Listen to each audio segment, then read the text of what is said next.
Un coffre? Super. Oh, des diamants cool. Oh non. Oh non, je suis tombé dans un piège. Hey, salut à tous les amis, c'est Craft. Aujourd'hui on se retrouve pour une nouvelle vidéo. Comme vous l'avez compris, aujourd'hui on va tester un nouveau piège Redstone à l'aide de coffres. C'est le premier sur la chaîne, mais j'aime bien ça et j'en fais beaucoup hors caméra et tout seul pour mon loisir. Donc on va tester ça tout de suite, c'est parti.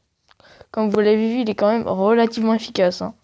Et aussi, vous pouvez vous demander pourquoi j'ai pas mon skin habituel. Ben en fait j'ai tout simplement oublié de le prendre. C'est parti. Alors, tout d'abord, hop, attendez, placez un coffre comme ceci, hein, c'est parfaitement logique. Ensuite, derrière, placez une petite poudre de redstone, placez un comparateur comme ceci et un autre. Excusez-moi. Alors, placez tout d'abord un comparateur comme ceci et et des comparateurs comme cela, voilà, comme ça. Et ce qui va se passer en fait, c'est quand on va mettre un item dans le bloc de diamant, et ben dans le coffre, si on va mettre un item dans le coffre, et enfin un stack d'items dans le coffre, et ben le comparateur va sectionner et ce qui va actionner les autres comparateurs. Donc ça c'est nickel. Ensuite de ce côté, on va placer une gunpowder, pardon, excusez-moi, une gunpowder comme ceci, une poudre de redstone comme ceci, comme cela. Et ensuite un piston comme ceci, hop, voilà, et ensuite un bloc de redstone comme cela. Ça va tout simplement vous faire un petit inverseur de redstone. Ensuite, vous allez mettre une poudre ici, là, et une poudre là. Et ensuite que vous avez ça, vous allez remplir toute cette zone de blocs, comme ceci, hop, voilà, parfait. Un petit bloc d'herbe, comme ceci, voilà, nickel. Avec des blocs, et ensuite de ce côté vous allez mettre des pistons collants. Donc je mets ça et on se retrouve. Donc maintenant que nous avons un petit mur et tous ces pistons là, nous allons faire, attendez, je vais regarder sur mon modèle parce que je l'ai pas retenu en tête, je l'ai pas en tête, hein. Voilà, donc on va mettre des poudres de redstone comme cela. On va mettre des poudres de redstone comme ceci, hop, voilà, sur tous les pistons du haut. Ensuite, nous allons mettre un bloc comme ceci. Oui, nous allons mettre des blocs comme ceci, voilà. Hop, comme ceci.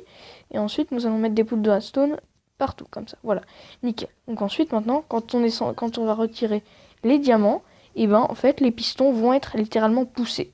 On a juste à remettre les diamants pour que les pistons redeviennent normaux. Ensuite, on va creuser un petit piège ici, comme ça, voilà. On va mettre de la lave ou un trou, ça dépend. Ça dépend si vous êtes gentil ou vous êtes méchant. Donc un trou, ça laissera au joueur une chance de s'en sortir, alors que la lave, c'est littéralement le joueur va crever, tout simplement. Moi, je vais faire un trou. Aussi, du coup, vous pouvez faire un trou profond, assez profond, d'une trentaine de blocs, pour que le joueur meure, même avec un full fer, voire un full diams. Donc pour que le joueur meure dans tous les cas. Par contre, il va mourir uniquement s'il prend le diamant. Bon, qui ne prendrait pas le diamant, je vous le demande. Mais donc là, vous pouvez mettre des entonnoirs peut-être, et vous pouvez mettre des entonnoirs qui sont reliés à un coffre, et du coup, vous pouvez récupérer le stuff du joueur et les diamants qu'il a pris. Mais bon, passons à la suite. Ensuite, on va creuser une rangée comme ceci, hop, où on va mettre des pistons collants. Bon, évidemment, ça coûte extrêmement cher un piston collant, hein.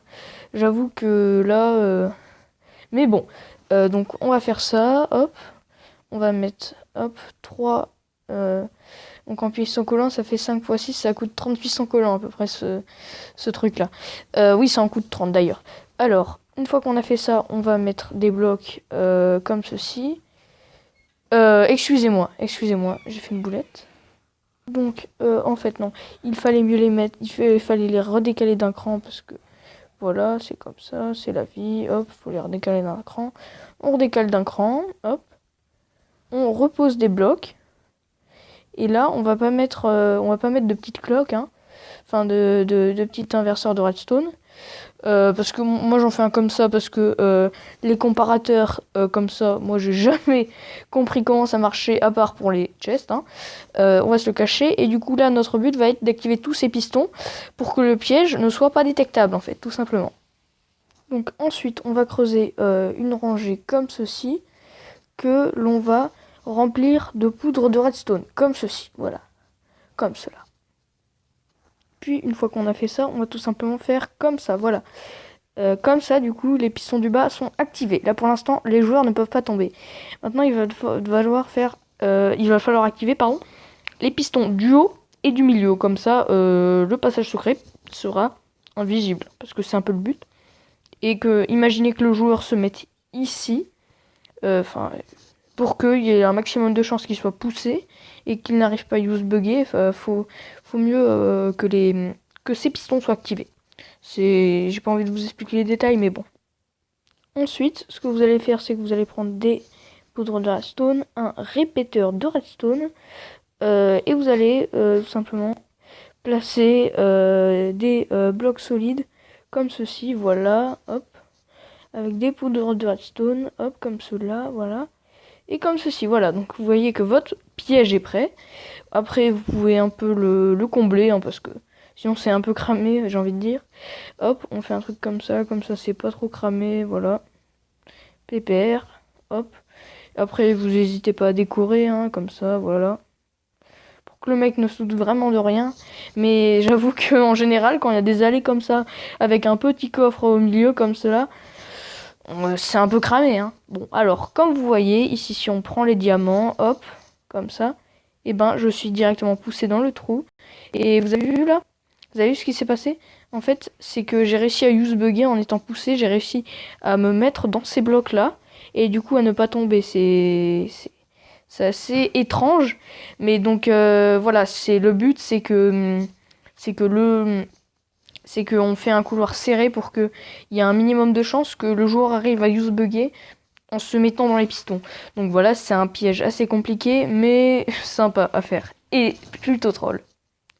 Et voilà, c'est tout pour cette vidéo, j'espère qu'elle t'aura plu. Si c'est le cas, n'hésite pas à lâcher un petit like et à t'abonner à la chaîne. Comme d'habitude, ça me ferait super plaisir.